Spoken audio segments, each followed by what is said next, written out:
네, 안녕하세요. 노은중학교 여러분. 2주 동안 우리가 대면 수업을 하다 보니까 오랜만에 영상을 촬영을 하는 것 같습니다. 이제 지난번 원격 수업 당시에 영상이 이제 고려 전기였는데 이제 어느덧 2주의 시간이 흘러서 이제 고려 후기에 대한 내용을 오늘 촬영을 하게 되었습니다. 그래서 이번 원격 수업 기간 동안에는 고려 이제 후기 이제 정치 세력의 이제 성장 그리고 조선의 건국 그리고 이제 마지막 시간에는 이제 고려의 문화 이런 식으로 이제 강의를 진행해 볼 예정이고요. 여러분들 이제 다시 학교에 와서 선생님을 만나게 되었을 때는 이미 조선시대로 이제 가 있겠죠. 그래서 뭐 이번 한 주 동안에도 성실하고 즐겁게 역사 수업 함께 했으면 좋겠습니다. 그동안 이제 20분 챌린지에 대한 요구가 많았습니다. 네, 잘 될지는 모르겠지만 뭐 오늘 가급적이면은 20분, 길어도 25분 안에 수업을 마칠 수 있도록 그렇게 한번 노력을 해보겠고요. 그 다음에 11반하고 1반은 제가 이제 사정이 있어서 그때 이제 수업을 다 하지 못했잖아요. 그래서 그 저기 뭐야 원 간섭기에 대한 내용, 그러니까 원의 내성 간섭과 관련된 내용은 이제 추가 뒷부분에 내용이 있으니까 이제 1반, 11반 그리고 혹은 뭐 저랑 수업 같이 하지 않은 친구들은 뭐 거기까지 들어도 좋고 나머지 친구들은 형성평가 끝낸 뒤에 영상을 종료를 해도 좋을 것 같습니다. 자, 그럼 수업 한번 시작을 해보도록 하지요. 매 먹이까지도 바쳐야 했던 백성들. 오늘은 훈련이 잘 되려나? 여기는 매 사육과 사냥을 맡는 응방이라네. 매는 잡아왔는가? 여기 가져왔네. 매 먹이까지도 바치라고 하니 너무하는군.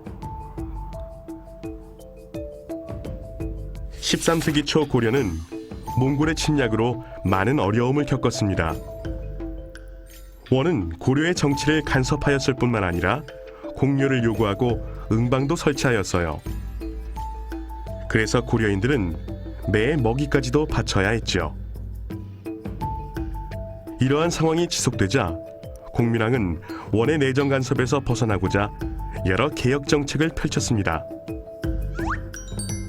지금부터 대몽 항쟁의 과정과 공민왕의 반원 자주화 노력을 알아보고 고려말 정치 변화를 살펴봅시다. 네, 그 응방에 대한 질문이 사실 이제 수업 중에 이제 몇몇 친구들한테 있긴 했는데 그 응방이라고 할 때 응은 매, 뭐 영어로 하면 이글이라고 할까요? 그 매를 말하는 거고요. 이제 그 몽골 사람들이 그 초원 지역에서 이제 사냥을 하기 위해서 이제 매를 이용을 했고 그 매를 이제 고려에서 키우게 해서 원으로 뭐 일종의 뭐 요즘 말로 치면 이제 납품 조공을 이제 바치게 했습니다. 그리고 이제 이 매를 담당하던 이제 국가기관이 설치되었는데요. 그 국가기관이 이제 응방이라고 생각을 하면 되겠습니다. 그러니까 뭐 별별 걸 다 가져가는 거죠, 고려한테. 그래서 이제 당시 이제 그 원의 내정 간섭이 이제 굉장히 심했다.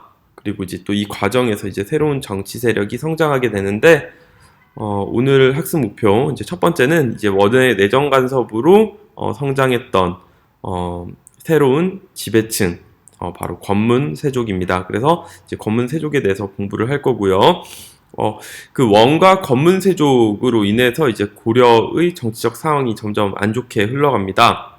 그래서 이제 국왕 입장에서는 당연히 이제 나라가 이제 본인의 것이니까 이러한 이제 혼란스러운 정치 상황을 수습을 해야 되겠죠. 자, 그래서 이제 공민왕의 이제 개혁 정치가 나타나게 되고요. 당연히 그런 공민왕의 개혁 정치에 대해서 원과 권문세족은 반발을 했을 겁니다. 그래서 이제 권문세족에 대항하기 위해서 공민왕이 이제 새롭게 키운 정치 세력이 있는데 그들이 바로 고려의 마지막 지배층이라고 할 수 있는 신진사대부입니다. 그래서 오늘 수업의 포인트는 권문세족과 신진사대부에 있다 이렇게 생각을 하면 되겠고요. 자, 먼저 권문세족부터 한번 살펴보도록 하겠습니다. 자, 원간섭기에는 이제 국왕이 굉장히 자주 교체가 되었습니다. 그래서 이제 24대 고려의 국왕이 이제 원종이었고, 이 원종이 그 쿠빌라이와 만나서 그 몽골과의 전쟁을 이제 끝냈던 사람이죠. 자, 그 이후부터 이제 국왕들을 쭉 보면은 충자라고 하는 이름이 나와 있습니다. 그래서 25대 충렬왕부터 30대 충정왕까지 이제 충자가 나와 있고, 31대 공민왕에 이르러서야 충자가 사라지게 됩니다. 그래서 아까 선생님이 공민왕의 개혁정치를 잠깐 언급을 했는데, 이 시기 때부터 이제 원의 간섭으로부터 이제 멀어지게 된다. 이렇게 또 이해를 하시면 되겠네요. 그리고 이제 또 한 가지 흥미로운 점은, 제가 수업 시간 일부 반에서 다루긴 했는데, 그 충숙왕과 충해왕을 보면은 중간에 국왕이 어떻게 돼요? 교체가 되는 일이죠. 그러니까 충숙왕이 1313년부터 1330년까지, 그리고 충해왕이 1330년부터 1332년까지 하다가 다시 충숙왕에게로 국왕이 그러니까 왕권이 넘어가게 된다. 그러니까 당시 이제 원 황실에 의해서, 원에 의해서 고려의 국왕도 이렇게 자주자주 교체가 되었다. 그러면 당연히 고려의 왕권은 약화가 되었을 것이고, 그리고 당시에 이렇게 왕권이 약화가 되면서 고려의 국왕은 그렇게 힘을 국정을 운영하는 데 있어서 그렇게 크게 힘을 발휘하지는 이제 못했을 것이다. 그러면 당시 이제 그런 국정, 나라의 운영은 누가 했냐? 바로 이제 권문세족이라고 하는 새로운 지배 세력이 했다는 건데요. 이 권문세족의 출신을 보면은 이 사람들 어떤 사람들인지 좀 파악이 될 것 같아요. 이제 권문세족이라고 하면은 이제 그 출신 살펴보면 이전부터 세력을 이제 유지했던 가문, 그리고 하층민 출신이지만 몽고로를 잘해 관직에 오른 경우, 그리고 국왕과 함께 원에서 생활하며 성장한 측근 세력. 그래서 이제 권문세족들을 보면은 그 앞선 시기의 지배 세력이 뭔가 특징들이 있는 반면에 이 권문세족 같은 경우는 명확한 그 출신에 있어가지고 특징은 나타나지는 않아요. 그러니까 이전부터 쭉 잘 살고 있었던 애도 권문세족이고요. 하층민 중에서 이 원과 관련된 일을 했던 사람도 이제 권문세족이 되었던 것이고요. 그러니까 뭐 무신은 딱 우리 무신했을 때 생각나는 이미지, 문벌귀족은 딱 문벌귀족으로서의 특징, 호족도 뭐 지방에서 성장했다는 특징, 이런 것들이 있지만 이 권문세족 같은 경우는 그 출신이 굉장히 다양하다. 하지만 이들의 공통점이 한 가지가 있는데 바로 뭐냐? 원에 기대어 성장했다라는 특징이 있어요. 그러니까 이제 무신이 집권하면서 문벌귀족들이 싹 없어지잖아요. 그죠? 그리고 문벌귀족이 등장하는 과정에서 호족들이 없어지잖아요. 반면에 이제 권문세족은 뭐냐? 이전부터 세력을 유지했던 사람들도 권문세족이 될 수 있어요. 단 누구하고 친해야 되는 거예요. 그렇죠. 원하고 친해야 되는 거예요. 그리고 이전부터 세력을 유지하지 않았던 하층민 출신 중에서도 누구랑 친하면, 그렇죠, 원하고 친하면, 그러니까 뭐 몽골을 잘하는 경우, 그리고 당시 그 몽골의 침략이 있었을 때 고려 편이 아니라 원의 편에 붙었던 그런 사람들, 그리고 원 간섭기 이후 고려의 국왕이 그 원의 공주랑 결혼을 한다고 했잖아요. 그 결혼식은 당연히 원에서 했겠죠. 그리고 당시 그 결혼 이후에 낳았던 그 고려의 왕자들도 원에서 생활을 했습니다. 그러니까 이제 고려의 국왕 같은 경우는 어릴 때 원에서 생활을 했는데 그 왕자를 보필했던 사람들, 그런 사람들도 이제 권문세족으로 성장했다. 그래서 권문세족의 출신은 굉장히 다양하지만 이들은 하나같이 친원적인, 그러니까 원하고 친한 그런 성향을 가지고 있었던 사람들이다. 그래서 여러분들은 권문세족 딱 했을 때 친원 이런 것을 머릿속에 여러분들이 담고 있으면 되겠습니다. 자, 권문세족은 당시 넓은 농장을 설치를 했었는데요. 남의 땅을 뺏어서 농장을 마련하기도 했고요. 물론 기존에 자기가 가진 땅도 있었겠죠. 그리고 이 농장을 스스로 자기가 이제 경작하진 않았을 거니까 남의 노비를 뺏어서 경작을 시키거나 가난한 백성을 데려다가 노비로 만들어서 경작을 시키기도 했습니다. 자, 그러면서 자연스럽게 백성의 수가 감소하면서 국가 재정, 그러니까 백성의 수가 감소한다는 거는 국가에 납부할 세금을 그러니까 백성은 이제 세금을 납부할 의무가 있으니까 그 백성의 수가 줄어드니까 자연스럽게 이제 세금도 줄어든다라는 의미고 이 사람들이 당연히 세금을 잘 냈을 리가 없겠죠. 그러니까 자연스럽게 이제 국가 재정이 어려워졌다. 자, 이러한 걸로 봤을 때 권문세조, 방금 선생님이 얘기한 것처럼 친원적인 성격이 있었고 성향이 있었고 원한테 더 잘 보이려고 했던 사람들이기 때문에 고려의 재정 상태는 당연히 안중에도 없었겠죠. 자, 그래서 자연스럽게 이제 국왕의 입지가 줄어들고 고려라고 하는 나라가 어지러워지니까 고려의 국왕은 개혁을 시도를 했습니다. 이제 대표적인 예로는 이제 충선왕이 있는데, 하지만 이제 이 당시에 이제 원의 힘이 워낙 막강했고, 그 원의 힘이 막강하다는 말은 그 원의 세력을 등에 업었던 권문세족의 힘도 막강했다는 말이 되겠죠. 그래서 원의 간섭과 권문세족의 반발로 성과를 거두지는 못했다. 이렇게 여러분들이 생각을 하시면 되겠습니다. 자, 그럼 언제부터 우리가 그런 원의 간섭에서 벗어날 수 있었냐? 네, 원이 쇠퇴를 해야 되겠죠. 그래서 이제 우리가 1학기 세계사 시간에 원 다음에 한족의 반란으로 인해서 명이라는 나라가 등장한다라는 사실에 대해서 공부를 한 적이 있습니다. 그래서 이제 14세기가 되면은 원이라는 나라가 한족의 반란으로, 이제 한족은 원래 중국에 살던 사람들이죠. 한족의 반란으로 인해서 쇠퇴하기 시작하고, 이때 즉위했던 왕이 공민왕인데, 공민왕은 이러한 국제정세에 대해서 굉장히 잘 파악을 하고 있었던 것 같아요. 그래서 이때가 기회다. 이때 이제 원이 쇠퇴를 하니까 우리가 원의 간섭으로부터 벗어날 수 있다. 자, 그래서 공민왕의 정치의 목적은 원의 간섭을 물리쳐 왕권을 강화하고 고려의 자주성을 회복하기 위함이다. 이렇게 생각하시면 되겠습니다. 그래서 이제 무너져가는 고려를 이제 마지막으로 살려내기 위한 마지막 노력이 이제 공민왕의 자주적 개혁 정치인데요. 자, 그 내용에는 이제 어떠한 것들이 있는지 한번 살펴보도록 하겠습니다. 자, 공민왕의 개혁 정치의 내용 한번 살펴보면은, 먼저 기씨 일족을 비롯한 이제 친원 세력을 제거합니다. 당시 이제 그 기씨 일족은 이제 성이 기씨예요. 그러니까 선생님이 이제 성이 최씨니까 이제 최중림인 것처럼 이제 성이 이제 기씨인 사람들인데, 그 당시 공녀로 고려의 여자들이 끌려간다라고 했었잖아요. 그래서 이제 그 끌려간 공녀 중에서 이제 기황후라고 하는 여자가 있었어요. 이름이 뒤에 황후가 붙어서 여러분들이 본래 이름이 이제 황후라고 이제 오해할 수도 있는데, 공녀로 끌려갔다가 나중에 원의 황제의 부인이 된 여자예요. 그러니까 당시 그 고려에 살고 있었던 나무즈 기황후의 가족들은 그 대단한 세계 제국인 원의 황제의 부인이 이제 본인 가문에서 배출이 된 거잖아요. 본의 아니게. 그러니까 얼마나 세력이 컸겠습니까? 그리고 원의 황실 사람이 자기 가족 사람이잖아요. 고려 국왕은 안중에도 없었겠죠. 그래서 이제 이렇게 고려의 왕권을 위협하던 이 기씨 일족과 같은 친원 세력을 이제 공민왕이 제거를 했었고요.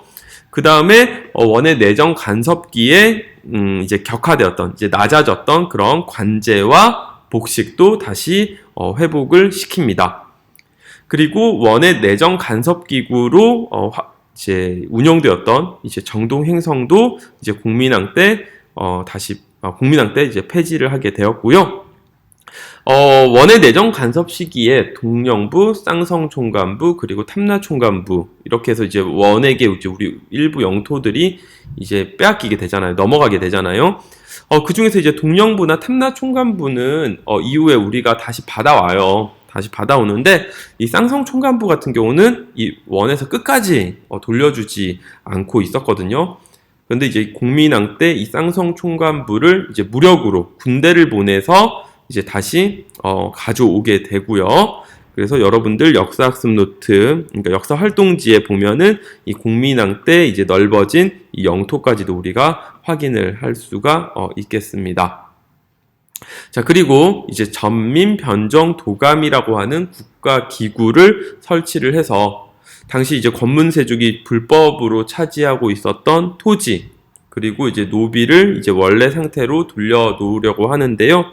여기서 말하는 이제 전민변정도감이라는 국가기관의 이름을 통해서도 이 기구가 어떤 역할을 하던 기구인지 우리가 알 수 있어요. 그래서 전민변정도감이라고 할 때 선생님이 수업 시간에 도감은 국가기구 뒤에 붙는 전미사라고 했잖아요. 그러니까 도감은 아무 의미가 없어요. 자, 전민변정을 살펴봐야 되는데 밭전자예요. 그래서 토지, 백성민이죠. 그러니까 토지와 백성을 변은 우리 변하다 할 때 변할 변자거든요. 근데 어떻게 변하냐면 바를 정자. 그러니까 백성과 토지를 다시 원래 상태로 돌려놓기 위해서 만든 개혁기구가 바로 전민변정도감이다. 이렇게 여러분들이 이해를 하시면 되겠습니다. 그리고 이 전민변정도감을 이제 운영하기 위해서 이제 신돈이라고 하는 사람을 등용해서 이제 개혁을 추진을 또 하기도 하고요. 자, 그리고 14세기 때 이제 새롭게 떠오르던 태양이, 중국 대륙에서 새롭게 떠오르던 나라가 이제 명이라고 했죠. 그래서 이제 원 대신에 이제 명과 새롭게 국교를 맺게 됩니다. 하지만 권문세족들의 이제 반발이 여전히 존재를 하기는 했고요. 이 당시 완전히 권문세족을 무너뜨리지는 못했습니다. 그리고 이 시기 때 이제 그 홍건적과 왜구라는 이제 왜적들이 이제 쳐들어오는데, 이렇게 이제 정치적인 이제 혼란한 상황이 이제 거듭이 될 때 이제 신돈이 제거가 되고 공민왕이 시해돼요. 이 시해라는 말은 이제 살해되다라는 뜻인데, 이제 왕이 살해될 때는 우리는 살해라는 명칭 단어 대신에 시해라는 단어를 씁니다. 그래서 공민왕이 시해되면서 개혁은 중단되게 되고요. 다시 이제 권문세족에게 이제 권력이 넘어오게 됩니다. 하지만 이 공민왕의 자주적 개혁 정치를 도와주던 새로운 정치 세력이 등장하게 되면서 이제 고려에서는 이제 권문세족과 함께 이제 신진사대부라고 하는 정치 세력이 이제 공존하는 현상이 나타나게 되는데요. 한번 그 내용 살펴보도록 하겠습니다. 자, 이제 공민왕의 개혁 정치 당시에 이제 등장했던 이제 새로운 정치 세력. 첫 번째는 이제 신진사대부가 있습니다.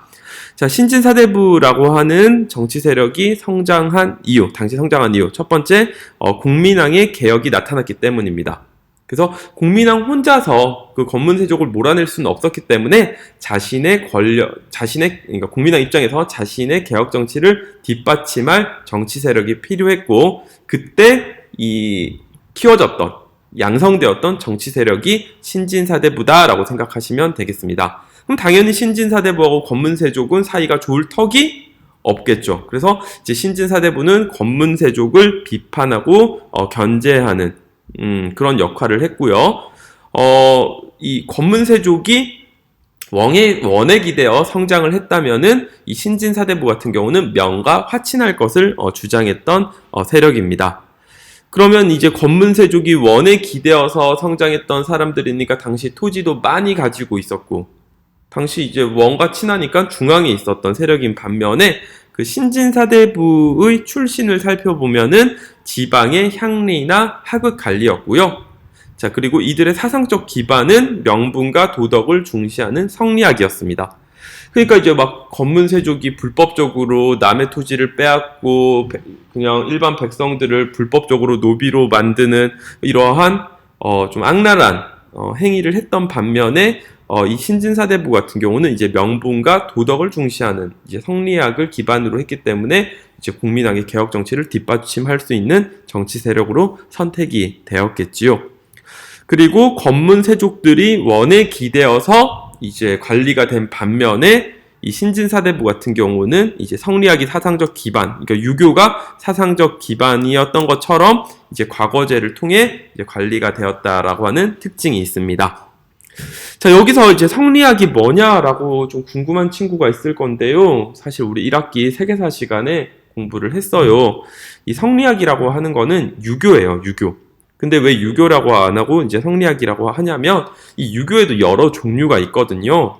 그래서 이제 뭐 훈구학이라든지 양명학이라든지 여기서 나온 성리학이라든지 뭐 이런 여러 가지 그 유교 안에서도 종류가 있는데 그 송 당시에 그러니까 송나라 할 때 송이에요. 송 때 이제 만들어졌던 이제 유교가 이 성리학이고 성리학은 유교는 유교인데 그 불교나 도교처럼 그 세상의 원리에 대해서 탐구하는 유교라고 생각을 하시면 돼요.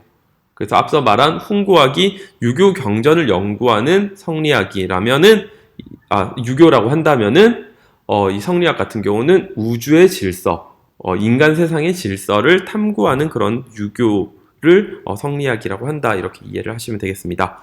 뭐 중요하게 여러분들 깊게 뭐 들어갈 내용은 다음번 고려 문화 할 때 제가 한 번 더 설명을 하도록 하겠습니다.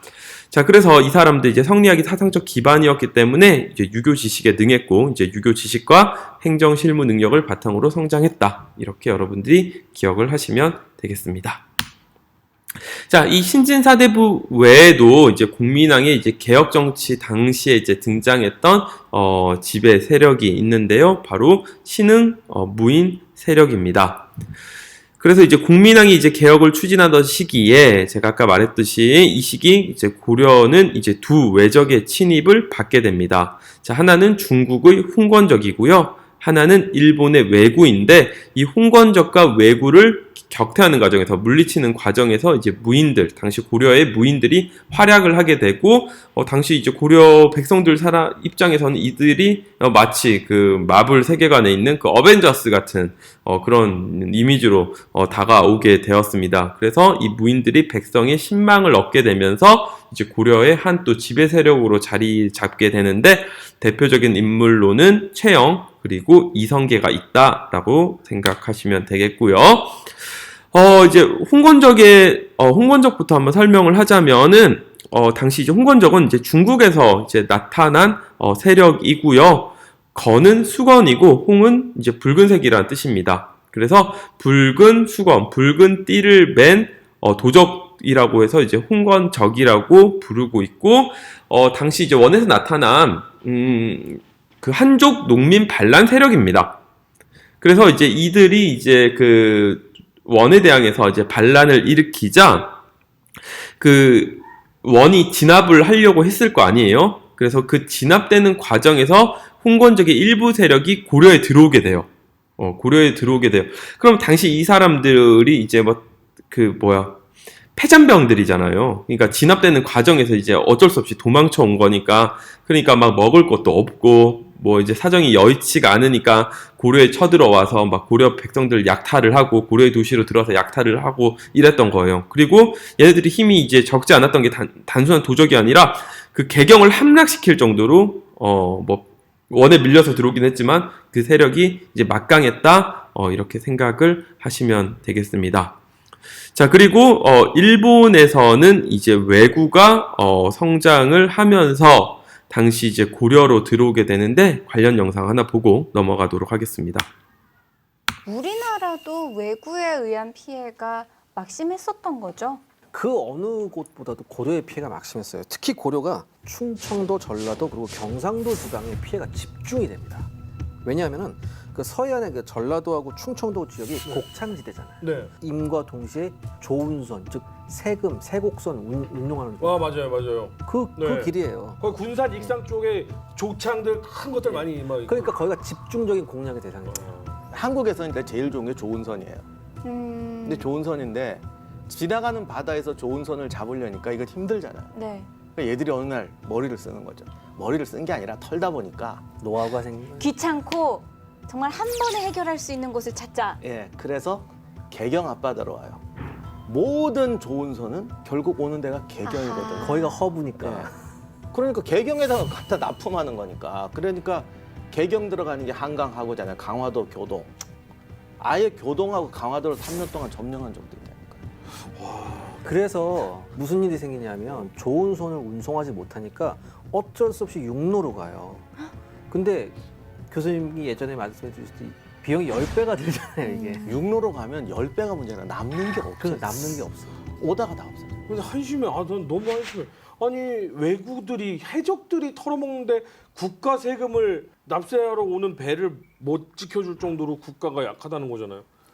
그 좀 처참한 얘기가 하나 있어요. 이런 말을 했다고 그러더라고요. 우리가 이렇게 돌아다녀도 우리를 막는 자가 없구나. 여기야말로 진정한 낙원이다. 아, 이게 나중에 좋은 손을 안 띄우고 육로로 간다는 걸 외구가 아니까 이제 외구가 평야에 상륙을 해요. 평야에 상륙해서 거기서 이제 직접적으로 노략질을 해요. 그래서 너무 그게 도를 지나치는 거 아닌가요? 그래서 어느 정도였냐면 그 우리나라는 평야가 서해안지대에 많잖아요. 서해안지대의 상당수의 농토 평야가 피폐화가 돼요. 농사 지을 수 없을 정도. 왜냐면 사람들이 다 떠나버려요.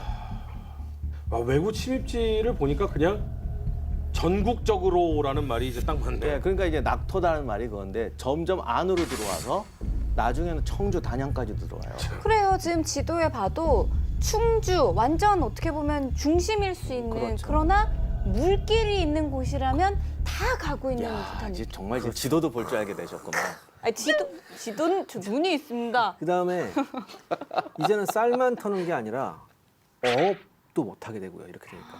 우리도 고려도 염전이 있었거든요. 서해안 쪽에 염전도 못하고 심지어 목축도 못하게 됩니다. 목축은 왜요? 말소를 이제 우리 지금 같지 않은 해안까지 되게 키웠어요. 농사 못 짓는 모래땅 이런 데서 이제 말하고 소를 키웠거든요. 그러니까 이렇게 되니까 국가 재정이 휘청한 거예요. 이게 어느 정도 국가 재정이 휘청했냐면 관료들의 봉급을 주지 못할 정도가 됩니다. 그런 관료 있어서 뭐합니까?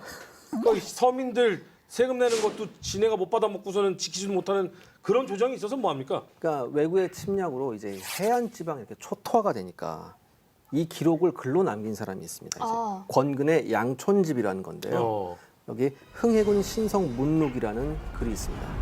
흥해라는 고을이 있는데 땅이 가장 궁벽하고 험주하나 어업, 염업과 비옥한 토지의 생산이었다. 옛날에는 주민이 많았었는데 중간에 외란을 만나 점차로 줄어들다가 경신령, 그러니까 1380년이죠.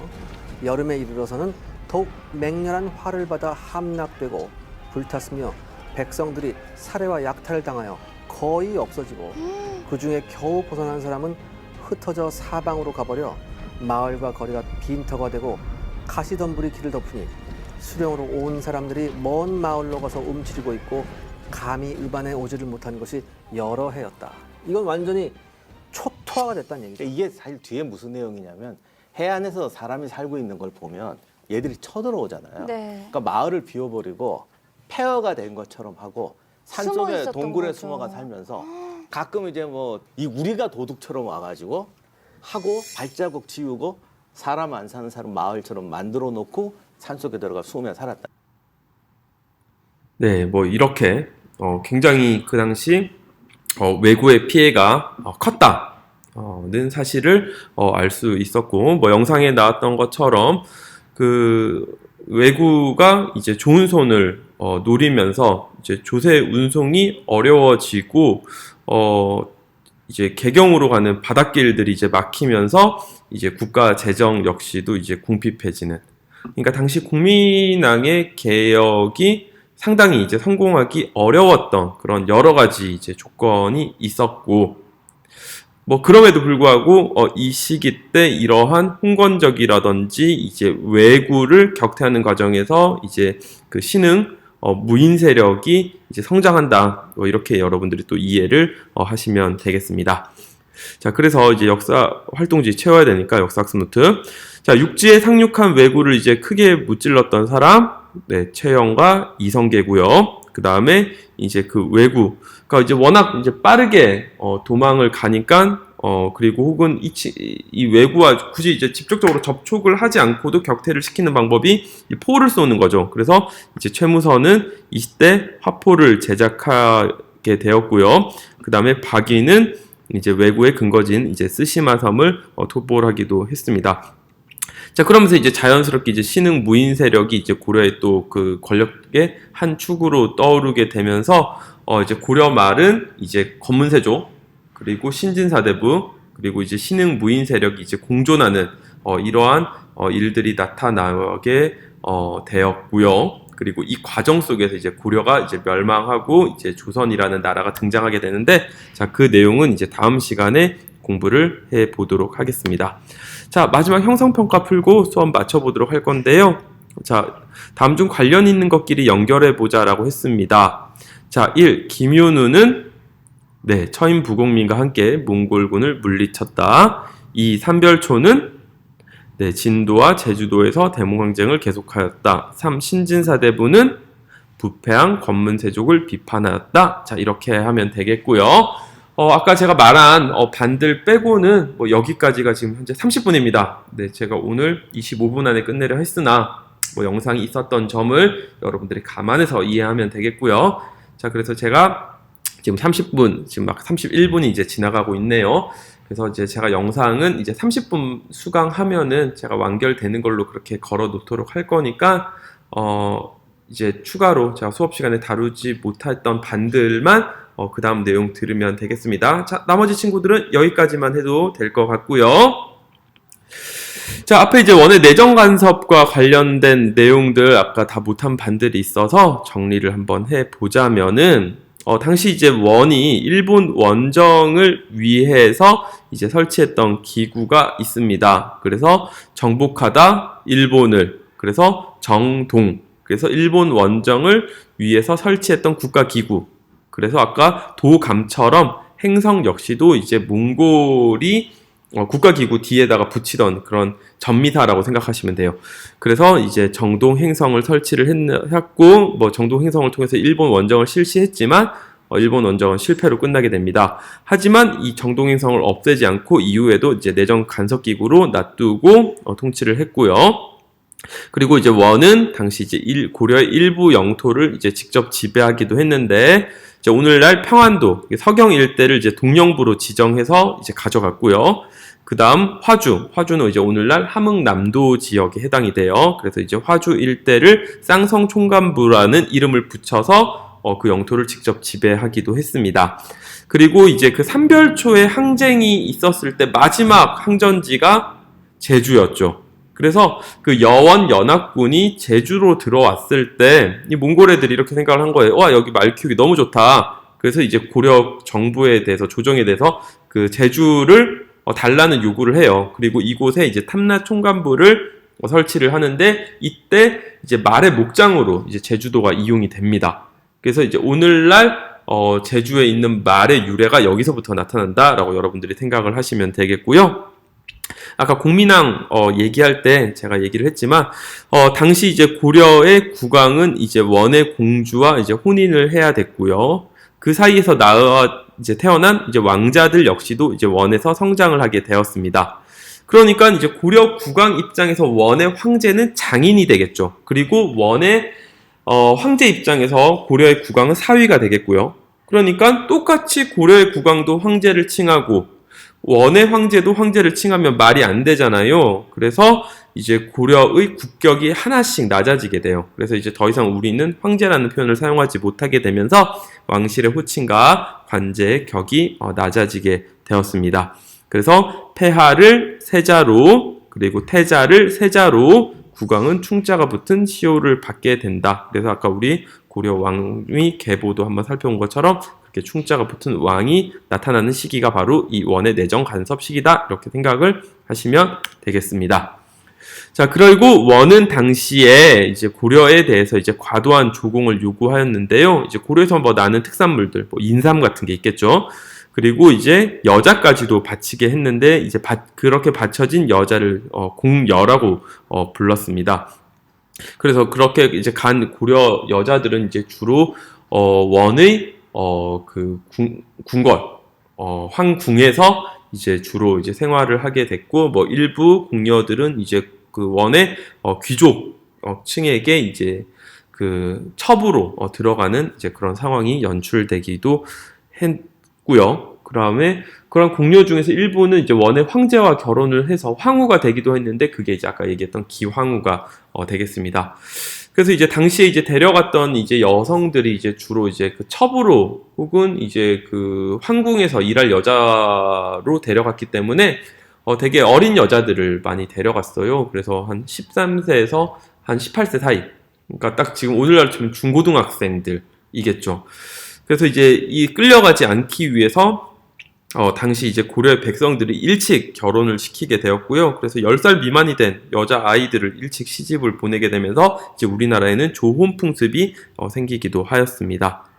자, 그리고 이제 마지막 이제 원과 고려 사이에 이렇게 이제 접촉이 많아지면서 이제 문물교류도 활발해지게 되었는데요. 당시 이제 원에서 이제 고려의 풍습이 유행하던 것을 이제 고려양이라고 하는데 이 양자가 모양 양자예요. 그래서 영어로 번역하면은 스타일이 되겠죠. 그래서 고려 스타일이 유행했다라고 해서 이제 고려양이라고 불렀고요. 반대로 이제 고려에서는 이제 몽골의 풍습이 유행하게 되었는데 몽골의 풍습, 줄여서 몽골풍이라고 합니다. 그래서 그 몽골풍이 이제 유행을 하고 이 몽골풍 중에서 이제 지금까지도 남아있던 것을 보면은 뭐 만두, 그리고 소주, 그리고 이제 현재 이제 우리가 쓰고 있는 단어 중에서 사람 이름 끝에 치자가 붙는 뭐 장사치, 벼슬아치처럼 이제 끝에 사람을 부를 때 끝에 치가 붙는 거, 그러니까 갈치는 아니에요. 그래서 치가 붙는 것도 이제 몽골에서 이제 유래했다 이렇게 생각을 하시면 되겠습니다. 자, 그래서 이제 오늘 이것까지 해가지고 이제 원 간섭기 이제 고려에서 나타난 이제 정치적 상황 그리고 원의 내정간섭 내용 이렇게 정리를 한번 해봤습니다. 자, 다음 시간에 보도록 할게요. 안녕.